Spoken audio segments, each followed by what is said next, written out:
ഇന്ന് ഞാൻ നിങ്ങൾക്ക് വേണ്ടി പ്രാർത്ഥിക്കുന്നത് ദൈവവുമായിട്ട് ഒരു ഡിവൈൻ എൻകൗണ്ടർ ഉണ്ടാകുന്നതിന് വേണ്ടിയാണ്. Divine encounter. മേരി മാഗ്ദലിന്റെ ജീവിതത്തിലേക്ക് വരുമ്പോൾ കർത്താവുമായിട്ടുള്ള ഡിവൈൻ എൻകൗണ്ടർ സെയിന്റ് മേരി മാഗ്ദലിന്റെ ലൈഫിനെ ട്രാൻസ്ഫോം ചെയ്തു.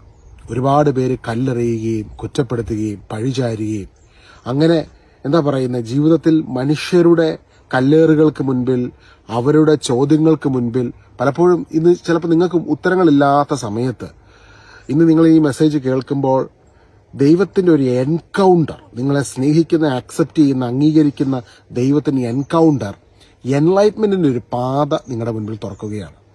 നമ്മൾ സുവിശേഷത്തിലുടനീളം കാണുന്നത് ഈശോനെ എൻകൗണ്ടർ ചെയ്ത ഓരോ വ്യക്തിയും, മഹാപാപികളായ വ്യക്തി, അവരൊരു പുതിയ ജീവിത ശൈലിയിലേക്ക് പ്രവേശിക്കുകയാണ്.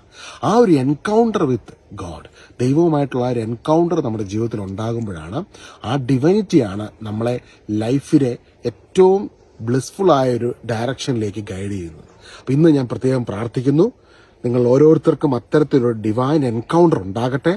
ഈശോനെ വ്യക്തിപരമായി എക്സ്പീരിയൻസ് ചെയ്യുവാനും കർത്താവുമായിട്ടുള്ള വ്യക്തിപരമായ ബന്ധത്തിൽ ദൃഢമാകുവാനും സെയിന്റ് തെരേസയെ പോലെ, സെയിന്റ് അൽഫോൻസയെ പോലെ കർത്താവുമായിട്ടുള്ള ബന്ധത്തിൽ ആ ഡിവൈൻ കോളിൽ നിലനിന്ന് ജീവിക്കുവാനും ഉള്ള കൃപ എല്ലാവർക്കും ലഭിക്കുന്നതിന് വേണ്ടി ദൈവമേ ഞാൻ പ്രാർത്ഥിക്കുന്നു. ഈശോയെ ഞാൻ പ്രാർത്ഥിക്കുന്നു, അങ്ങയുടെ കരം വെച്ച് ഓരോ മക്കളെയും അങ്ങ് അനുഗ്രഹിക്കണമേ.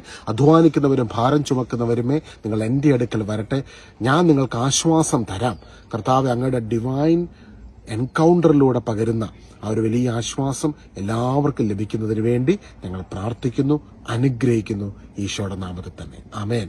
സമാധാനം നിറഞ്ഞ, സന്തോഷം നിറഞ്ഞ നല്ലൊരു ദിവസം ആശംസിക്കുന്നു. God bless you.